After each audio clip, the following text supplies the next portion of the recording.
Selamat datang kembali di sesi bedah sumber kita. Kali ini kita dalami bab 32 dari buku The Cold Start Problem. Ada yang menarik nih, kenapa strategi peluncuran jor-joran atau Big Bang dari perusahaan raksasa justru sering gagal total buat produk berjaringan? Kita lihat Google+. Kan logikanya, perusahaan kayak Google sumber dayanya luar biasa, pasti bisa bikin apa aja sukses dong ya. Tapi kok ini beda ceritanya? Nah, ini dia intinya. Buat perusahaan mapan, strategi Big Bang, pakai skala besar, banjiri pasar, itu rasanya paling oke. Punya modal, punya nama. Tapi justru itu bisa jadi jebakan loh. Terutama buat produk yang nilainya baru muncul kalau penggunanya saling terhubung dan aktif. Oke, kita ambil contoh Google+.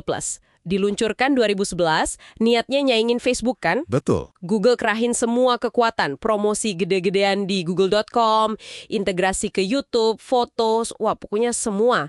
Awalnya kan kelihatan wow banget tuh. Iya, 90 juta pengguna dalam beberapa bulan. Angkanya fantastis. Fantastis, di atas kertas mungkin ya. Nah, itu dia. Angka besar itu ternyata nutupin masalah fundamental. Disinilah pelajarannya. Google Plus itu contoh klasik, efek anti-jaringan. Efek anti-jaringan? Maksudnya gimana tuh? Jadi pengguna datang itu kebanyakan karena didorong sama Google, bukan karena diajak teman atau tertarik komunitasnya. Hasilnya? Hasilnya? Jaringannya jadi tipis banget dan nyebar kemana-mana. Orang masuk, nggak nemu teman yang aktif, nggak nemu obrolan seru, ya udah pergi lagi. Gitu. Jadi masalahnya bukan di jumlah pengguna, tapi di kualitas koneksi ya. Pantesan disebut kota hantu. Persis. Data Comscore kan nunjukin rata-rata orang cuma 3 menit sebulan di sana. Coba bandingin sama Facebook waktu itu.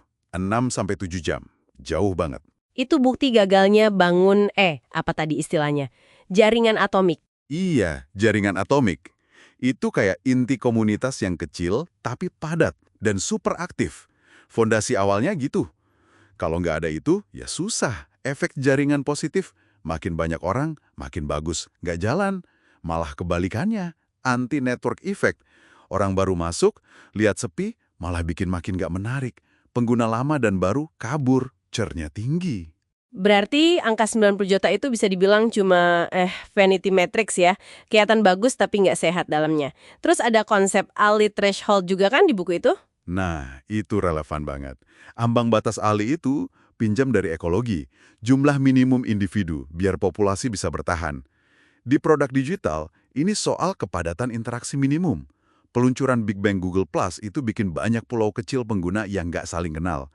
Aktivitasnya di bawah ambang batas itu, yang nggak berkembang. Oke. Jadi kalau bukan Big Bang, strategi yang benar gimana dong?